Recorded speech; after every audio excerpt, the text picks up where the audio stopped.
My name is Emma. I'm 28 and currently 28 and a half weeks pregnant with my first child. For most people, that might be something they'd shout from the rooftops. A big reveal, a party, an Instagram post, maybe even a Pinterest-worthy gender reveal. But for me and my husband, Nathan, things were a little different. We're private people, thoughtful, cautious. After what we went through last year, the miscarriage at 9 weeks, we promised each other that if we were blessed again, we'd protect it with everything we had. So when we found out I was pregnant again, we told no one except our parents, not even my sisters. Yes, even Julia, my oldest sister. To be honest, that was intentional. Julia has always taken over things. She has this way of making every situation about her. And the thought of her grabbing this moment, our moment, before we were ready, it just didn't sit right. We agreed to keep things quiet until the end of the first trimester, just to be safe, just to have those peaceful 12 weeks where our baby was still just ours. I should have known it wouldn't stay peaceful. A few weeks into the second trimester, my mom called me. It wasn't a congrats again type of call. It was the your sister is fuming kind. Apparently, Julia had found out from Mom that we'd been keeping the pregnancy from her, and she was livid. Not just hurt, offended. She said as the eldest, she should have known first, Mom said, in that usual soft guilt trip tone she uses when she's low-key defending Julia's tantrums. She said you two are sisters, Emma. Best friends once. She's hurt. Best friends once, yes. But now, not so much. There's a difference between being close and being controlled. And with Julia, it's always this constant push-pull of love, manipulation, and her need to be the center of everything. Still, I let it go. I told myself, okay, we'll talk. I'll tell her in person. That moment came during a casual breakfast I had planned with all my sisters. Julia, of course, started fishing right away. So, people are starting to wonder, she said, sipping her green smoothie like it was tea. It's been what, a year since your wedding? Some people think you're hiding something, like a baby, maybe? The other sisters just smiled and kept eating. But I could feel Julia's eyes on me like lasers. I took a bite of toast, swallowed, and said simply, yeah, I'm pregnant. You'd think that would settle it, but not with Julia. Her face shifted instantly, from surprise to something else, something smug. And from that point on, things got weird. From the very next day, she started texting me things like, how's our baby doing today? Or, my little angel is growing so fast, with heart emojis. At first, I thought it was a joke. A strange joke, but still. I even laughed it off with Nathan, until she started doing it in person. And not just to me, to him too. At a family barbecue, she literally walked up to us and said, how's my baby doing? And patted my stomach. Nathan looked at her, then at me. I could feel him holding back. So I spoke up. He's our baby, Julia, as in Nathan and mine, just to be clear. She smirked. Relax. I'm just excited. I'm going to be the best aunt ever. It might have ended there, but she leaned over to Nathan and added, don't worry, I'll make sure my baby is raised properly. That's when I realized this wasn't about excitement. This was about control, ownership. And I had just opened the door. And what I didn't know then was that she wasn't planning to leave it. If you've ever had someone cross boundaries that weren't theirs to cross, stay with me. This story gets deeper. Don't forget to like, subscribe, and let me know in the comments if you've ever dealt with a Julia in your life.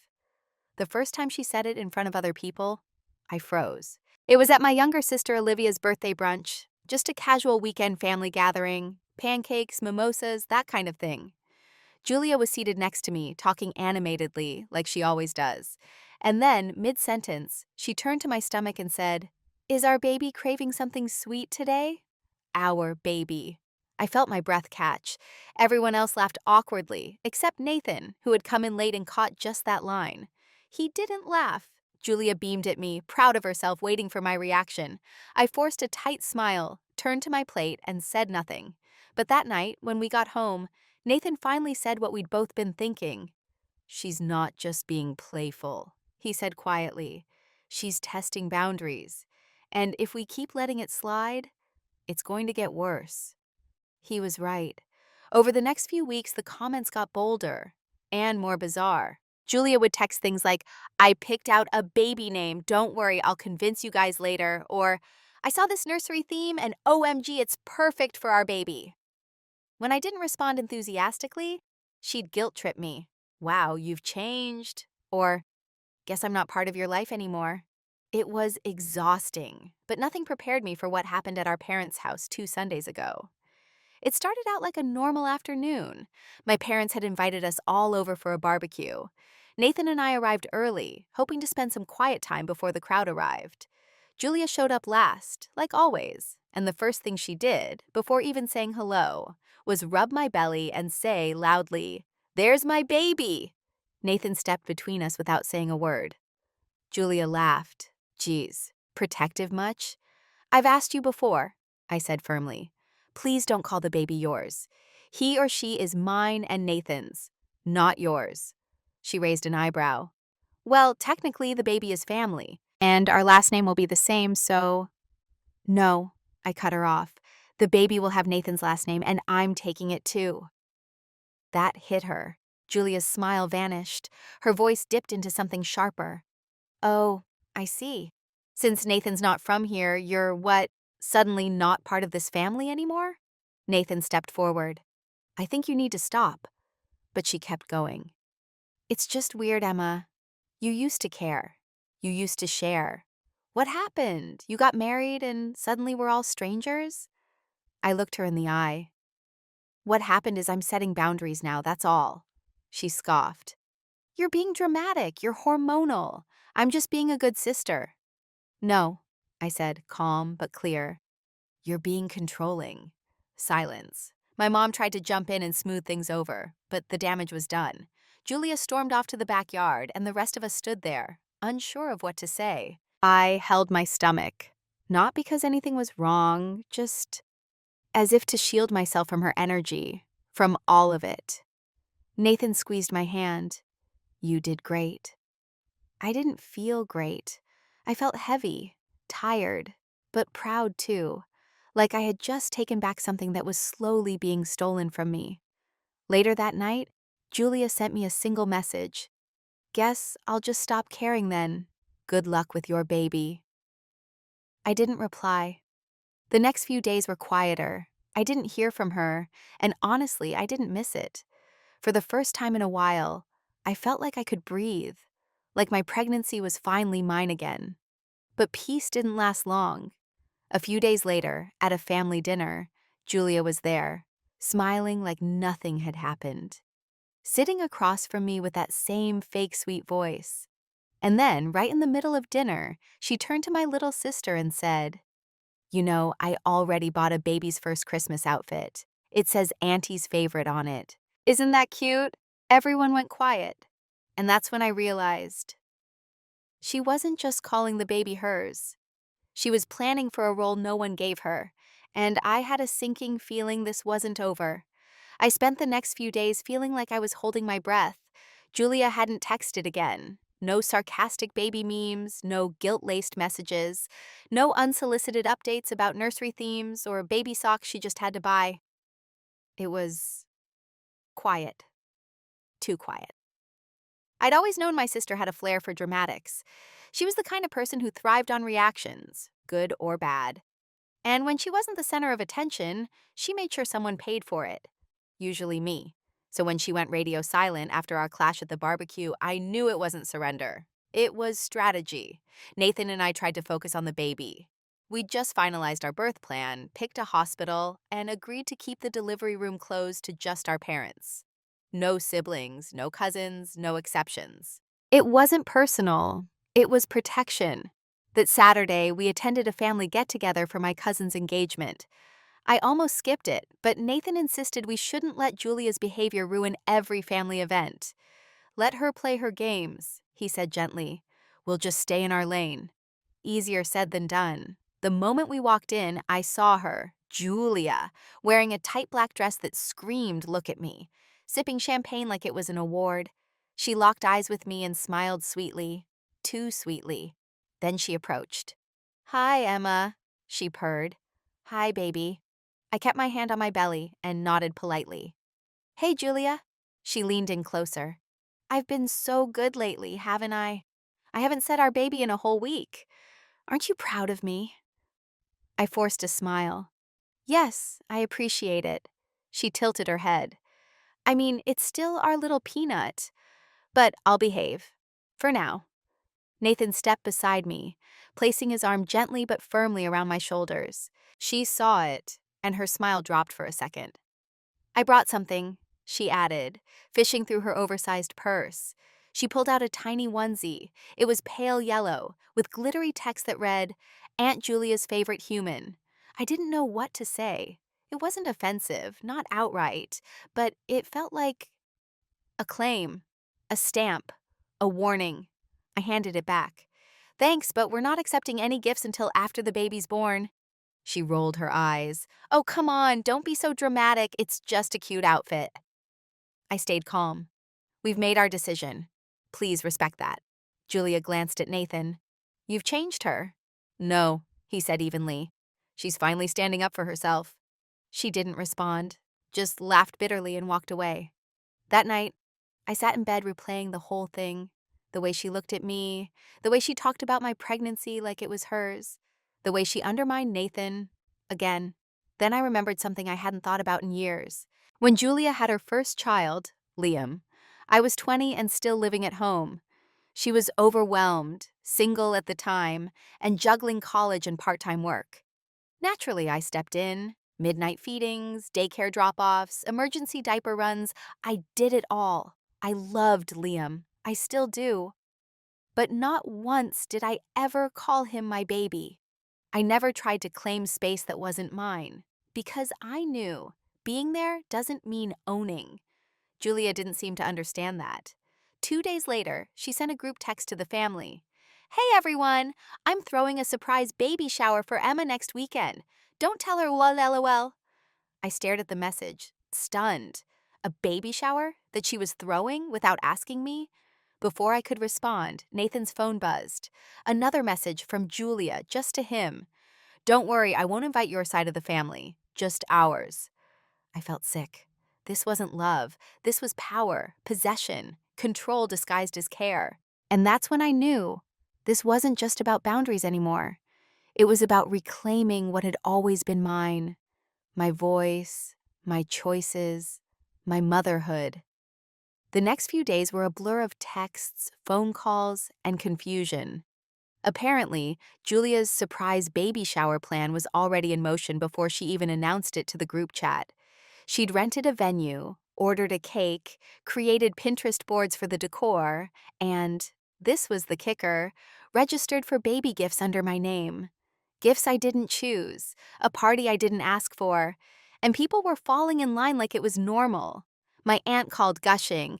"I heard Julia's throwing you the most gorgeous shower, honey. So thoughtful of her." Even my mom got swept up in it. "Maybe it's just her way of showing she cares," she said when I voiced my concerns. "She can be overbearing, sure, but her heart's in the right place." No, it wasn't, and I wasn't going to let this slide. Not anymore. Nathan and I sat down at the kitchen table the next evening, going over everything. "She didn't ask," I said, scrolling through the messages. "Not once. She decided. That's not kindness. That's control." Nathan nodded. "You're not crazy. You're right. But if you want to stop it, it's going to be loud. Messy. She'll make sure of it." I took a deep breath. Then let it be loud. The next morning, I sent out a message to the entire group. "Hi, everyone. I want to clarify something. Nathan and I have decided not to have a baby shower. We're incredibly grateful for your love and support, but we'd like to celebrate privately and focus on preparing quietly for the baby's arrival. Please don't feel obligated to attend anything that hasn't been organized with our involvement. Thank you for understanding." I sent it, turned off my phone, and braced for impact. It didn't take long. Julia called 3 times within the hour. I didn't pick up. She then sent 7 texts in a row. "Seriously? After everything I did? You're humiliating me. Everyone thinks I'm crazy now." You're acting like this baby is just yours. You're not the only one who cares, Emma. Wow, you've changed. That last one almost made me laugh. Yes, I had changed, and thank God I had. Later that week, my mom called, her voice softer than usual. She's hurt, Emma. She just wanted to feel involved. I know, Mom, I said gently, but being involved doesn't mean taking over. She said you embarrassed her. She embarrassed herself by assuming she had the right to plan something for me without me. There was a long pause. Are you two ever going to be okay again? I didn't know how to answer that. The day the shower was supposed to happen, Nathan and I packed a small overnight bag and drove out of town. A little cabin up north, just the two of us. No phones, no family drama, just silence and the sound of our baby kicking gently as we lay in bed. It was the first time in weeks I felt peace. That night, I finally opened my messages. Julia had posted on her Instagram a photo of the decorated venue. All pink and gold balloons, untouched cake, empty chairs. Captioned, planned with love, ignored with silence, some lessons hurt. She made herself the victim. Again. And yet, all I felt was relief. When we got home, I found a box on our porch. No name. Inside, the same glittery onesie from before. Aunt Julia's favorite human. No note. Just the silent reminder of a battle I never agreed to fight. But this time I didn't cry. I didn't panic. I folded it, put it back in the box, and placed it in the garage with the rest of the stuff we weren't planning to use. This baby deserved a fresh start. One free of ownership games, manipulative affection, or forced ties. And I was ready to give that to them. I wish I could tell you that after the baby was born, everything got better. That Julia finally understood boundaries. That she became the kind of aunt you'd see in Hallmark movies. Kind, supportive, respectful. But no. What actually happened was much messier, because even after everything, after the group text, the canceled shower, the silence, Julia still believed this baby belonged to her too. The labor started on a quiet Tuesday morning. I remember standing in the kitchen, holding a cup of peppermint tea, when the first wave of pain hit. It wasn't movie-level dramatic, just a tightening, a sharp pinch that made me pause and lean over the counter. Nathan was already getting the hospital bag when I looked up and said, I think it's time. We followed the plan exactly. My doctor was notified. My parents were told. Nathan's parents were told. We'd agreed. Only the grandparents could visit once the baby was born. No friends, no siblings, no Julia. And for a moment it felt like things were going right. After 12 hours of labor, our baby arrived. A beautiful, healthy little girl. We cried, we laughed, we held her and whispered promises about love and protection and being a team no matter what. I named her Isla, a name we'd picked months ago, just between the two of us, a name we hadn't shared with anyone. It was our secret. Ours. The next day, while I was breastfeeding and Nathan was catching a nap on the fold-out chair, I heard the door creak open. I assumed it was a nurse, but then I heard the voice. Oh my God, there she is. I turned, and there stood Julia, holding balloons, flowers, and a giant teddy bear, with a wide fake smile and tears in her eyes, like she was owed this moment. What are you doing here? I asked, trying not to panic, not to yell. My arms instinctively curled around Isla. Mom told me which hospital, she said, stepping in further. I had to meet my baby girl. She's not yours. I stopped myself, took a breath. Julia, we made it clear. No visitors, especially not uninvited. She ignored me completely and walked over to the crib. She's even more perfect than I imagined, she whispered, reaching out. That's when I snapped. I stood up, one hand on Isla, the other held out like a barrier. Do not touch her. Julia blinked, stunned. What? Emma, are you serious right now? Yes, very serious. I told you months ago, this is my baby, my daughter, not yours, and you are not welcome here. But I'm her aunt. This is family. No, I said, my voice shaking. This is control. This is disrespect. You don't get to show up uninvited after everything you pulled. Nathan, now awake, stepped in. You need to leave. Right now. Julia scoffed. You two are unbelievable. You've pushed me out of everything. First the announcement, then the shower, now this. You're punishing me. We're protecting her, Nathan said calmly, from chaos. From people who don't understand limits. Julia stood there for a moment, holding her ridiculous bear, standing in a hospital room she was never meant to enter. And then she said the words that sealed everything. You've changed, Emma. You used to need me. Now you act like I'm the villain. I looked her dead in the eye. No, Julia, you made yourself the villain. And with that, she turned and walked out.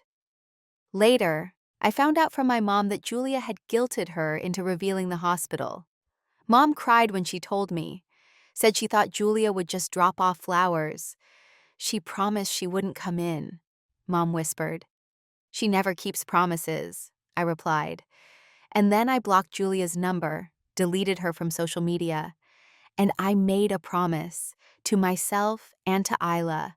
I would never let someone who couldn't respect me touch her. For a while, after the hospital incident, things went quiet again. Too quiet. I had blocked Julia from my phone, muted her on social media, and told my family firmly that I did not want updates about her. I needed space. Not just to heal physically, but emotionally. Giving birth changes you. It rearranges every piece of who you are. I wasn't just Emma anymore. I was Isla's mother, and that meant building a world where she could grow up safe, even if that meant keeping some people out. Nathan and I settled into newborn life, sleep-deprived, overwhelmed, messy, and somehow still full of joy. Even the hard nights, when Isla wouldn't sleep, when she cried for hours, felt sacred, because they were ours. But Julia? She didn't stay gone for long. She found another way in. It started with my mom. She called me one morning, voice high and careful, the kind of tone she uses when she's tiptoeing around landmines. Emma, honey, Julia's been asking if she can send some gifts for the baby. I didn't answer right away. I was changing Isla's diaper with one hand and trying to microwave cold coffee with the other. Just gifts? I asked. She said she knows she crossed a line, and this is her way of making amends. She wants to leave them with me so you don't have to see her. I sighed. What kind of gifts? Clothes, books, a blanket she says she made herself. I already knew what this was, a Trojan horse wrapped in pink ribbon. No, I said calmly. Tell her thank you, but we don't accept gifts from people who don't respect our boundaries. My mom paused. She's trying, sweetie. No, I repeated. She's trying to bypass. That's not the same thing. A week later, Nathan came back from picking up groceries. He had a strange look on his face. There was a package at the door, he said. I turned to look. A white box, no return label. Just a pink sticker that read, "To my sweetest niece, from the one who loves you most." I felt my chest tighten. I opened it slowly. Inside were baby clothes, all glittery pink and with printed phrases like Auntie's girl, property of Aunt Julia. And this one made my stomach turn. My mom just borrowed me. I couldn't breathe. Nathan didn't say anything. He just took the box from my hands and calmly walked it out to the trash. I broke down. This wasn't just about clothes. It was a message, a sick, calculated message that screamed, "You can block me, but I'll still find ways to own her." That night I cried harder than I had since giving birth. Not because I was scared of Julia, but because I was scared of how far she would go to reclaim a fantasy that never belonged to her. We decided it was time to draw a legal line. Nathan contacted a family attorney. We wanted something on record, just in case. A documented request that Julia not be allowed contact with our daughter without our permission. It wasn't a restraining order, not yet, but it was a clear, formal boundary. Some people might think that's extreme. But when someone keeps pushing after you say no, what other choice do you have? I emailed my mom and dad that week too, told them that if they continued acting as messengers or middlemen, we'd be forced to pull back contact with them as well. It broke my heart to write those words, but I was a mother now, and that came first. Julia didn't take the hint. She posted cryptic stories on Instagram, photos of baby aisles, captions like, "Some love goes unreturned, but it's still love. They'll come around. They always do." Worse, she began reaching out to people around me, old friends, my coworkers, even Nathan's sister, someone she barely knew, just to check in, just to talk about Ela. It was all so carefully indirect. Like she wanted everyone to see her as this grieving, heartbroken aunt who just missed her niece. And me? I was painted as the cruel one, the sister who shut her out. But I didn't care anymore. I wasn't here to protect Julia's feelings. I was here to protect my daughter. And if that made me the villain in her story, so be it. I thought I had seen the worst of it. The gifts, the social media games, the whispers behind my back. I thought Julia would eventually get tired, move on, or at the very least, find someone else to obsess over. But I underestimated her, deeply. Because last Friday morning, just as I was pulling into Isla's daycare to drop her off, my phone buzzed. A message from the front desk manager. "Hi, Emma. Just a heads up. A woman claiming to be your sister came by this morning, said she wanted to check on Isla and drop off a gift. We told her she wasn't on the approved list and asked her to leave. She seemed upset. Just wanted to let you know." My vision blurred.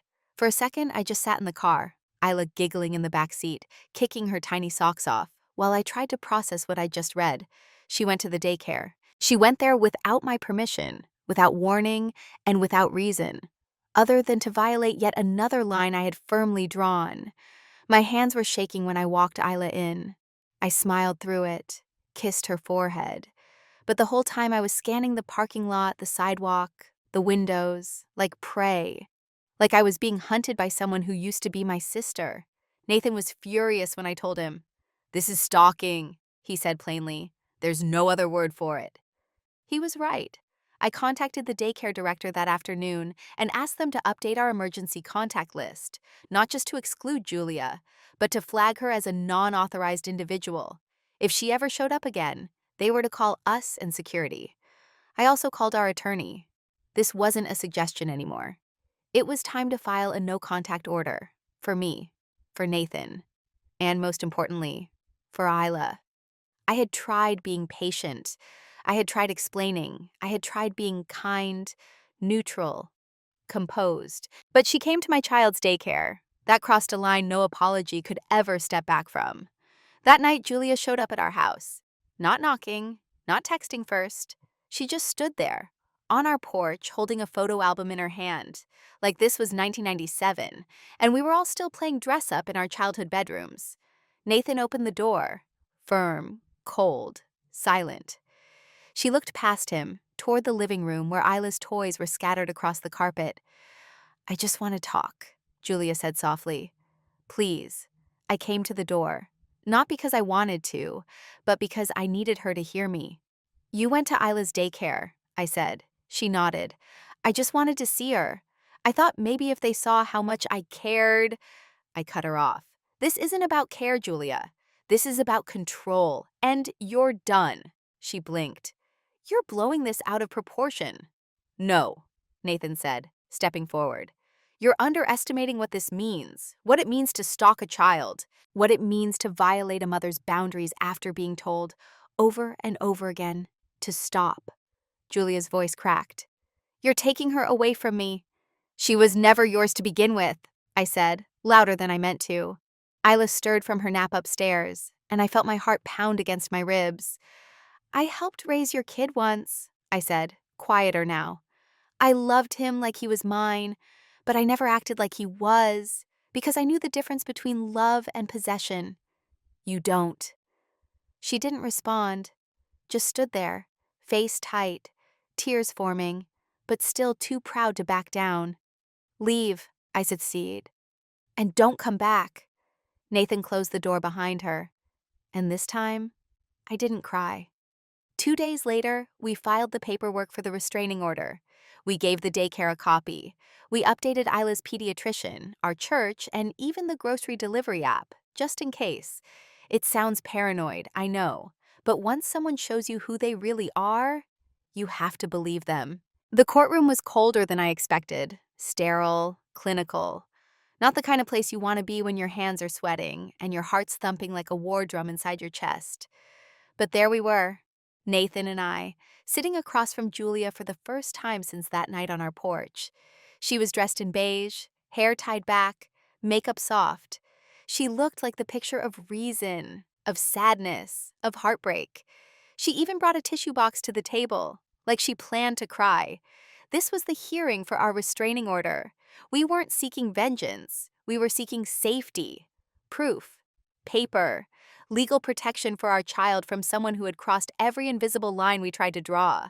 Our attorney walked us through everything again. Calm, steady, precise. Nathan held my hand the whole time. I don't think I could have done it alone. When the judge finally entered, Julia looked down, eyes already brimming with tears. And then she began to speak. "I'm not a danger," she said, her voice trembling. "I'm just an aunt who loves her niece. I never meant to cause any harm." She went on to paint herself as the victim, that I had iced her out for no reason, that I had used my husband to isolate her from our family, that I had become paranoid and emotionally unstable during pregnancy and was punishing her for being excited. She even said, and I will never forget this, I only showed up at the daycare because I thought Emma might be in trouble. She hadn't answered my messages for months. I looked up, stunned. She was lying, under oath, to protect an illusion she'd created in her head, that I was the irrational one, that she was just the concerned sister who couldn't let go. But I had proof. Screenshots, voicemails, the package with the onesie that said my mom just borrowed me. Our attorney submitted them all, and when the judge asked Nathan to speak, his voice didn't shake. "Your Honor," Nathan said, "I've watched my wife try, over and over again, to set clear, healthy boundaries. Julia didn't just ignore them. She intentionally broke them. She went to our daughter's daycare. She showed up at our house after being asked not to. She sent gifts laced with disturbing messages and made it clear she would not stop unless someone else made her." He paused. "We love our daughter, and this is how we protect her." The judge reviewed everything. There was a long silence. Julia kept dabbing her eyes, but she didn't look up. Then the ruling came down. The temporary no-contact order would be upheld and extended to a full protective order for 1 year, renewable. She was not allowed to visit our home, contact us via phone, email, or social media, attempt to see Isla at any daycare, school, or event, use any intermediaries, including family members, to communicate. Julia broke down, right there in court, loud, gasping sobs that echoed off the wooden benches. She didn't cry when I was pregnant. She didn't cry when I asked her to stop. But now, with consequences, the performance peaked. As we stood to leave, she said something under her breath, but I heard it. "She'll grow up thinking I never loved her." I turned just once and said quietly, "She'll grow up knowing I protected her." And then I walked away. That night, back home, I held Isla while she slept. I watched her tiny fingers curl and uncurl. I whispered soft promises to her about love, about safety, about truth, about how family isn't built from shared DNA. It's built from respect. Nathan came up behind me and wrapped his arms around us. "It's over," he said. And maybe it wasn't completely. Maybe Julia would find new ways to spin the story. Maybe she'd cry to relatives. Maybe she'd post about being cut off by her blood. But I didn't care anymore. I had done what mothers do. I had fought. 1 year. That's how long it had been since the court order. 1 year since Julia last showed up at my door. Since she stood outside my house holding a photo album like a peace treaty wrapped in delusion. Since she claimed, under oath, that she was only trying to help, while painting me as unstable. For a while, the silence was real. She disappeared from family events. She didn't text, didn't try to sneak around, didn't ask Mom or Olivia for updates. It was the longest stretch of calm I'd experienced since getting pregnant. Isla turned 1 in early spring. We had a small, quiet party, just close friends and our parents. No balloons with glittery names, no unwanted onesies. Just love, laughter, and a strawberry-smeared baby clapping to a ukulele. I thought that maybe, just maybe, it was over. I was wrong. It started with a tag. One of my coworkers texted me late at night. "Hey, is this your sister? This just popped up on TikTok and it's blowing up." My stomach dropped. I clicked the link. There she was, Julia, crying on camera in what looked like her bedroom, soft music playing behind her. She was talking to the lens like it was her confessional. When your only niece is taken away from you because you loved her too much, people don't understand what it's like, she said, blinking dramatically. They called me controlling, obsessive, but I was just trying to be there. It had the perfect storm: vulnerability, sadness, a touch of martyrdom.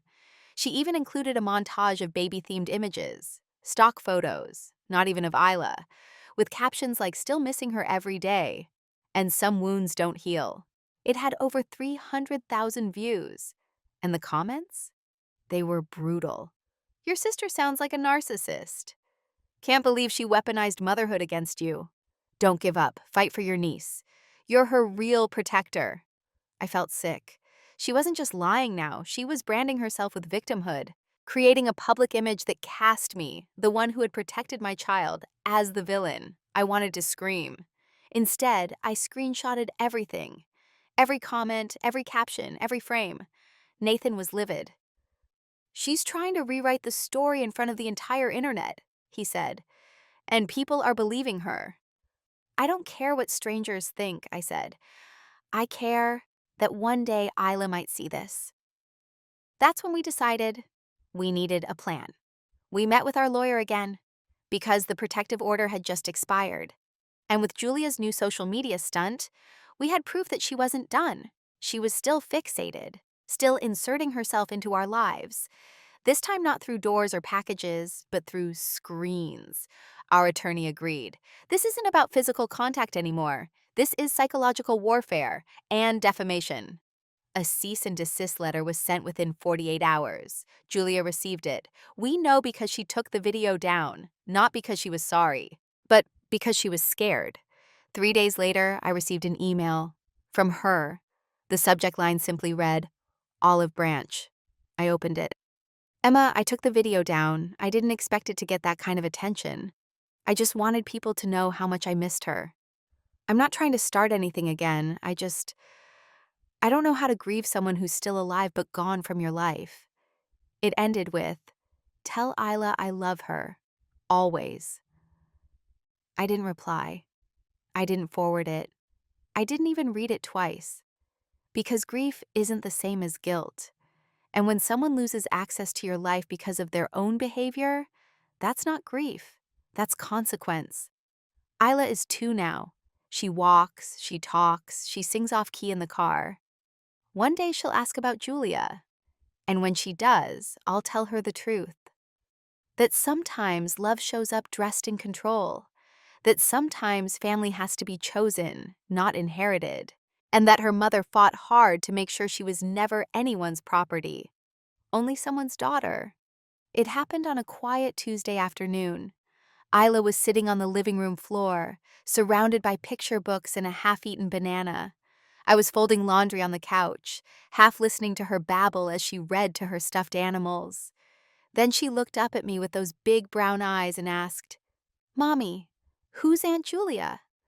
My hands stopped moving. Just like that. 3 words pulled me back into a storm I'd worked so hard to move beyond.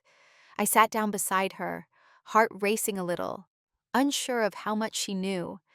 Had someone said something at daycare? Had she overheard one of the few conversations I hadn't meant for her ears? "Why do you ask, baby?" I said gently.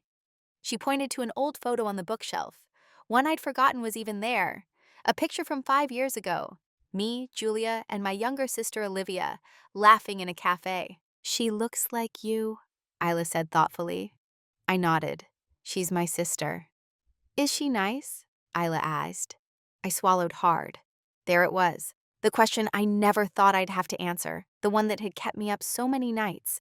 Because how do you explain to a toddler that not all love is safe? How do you tell your child that someone who shares your blood once tried to own her?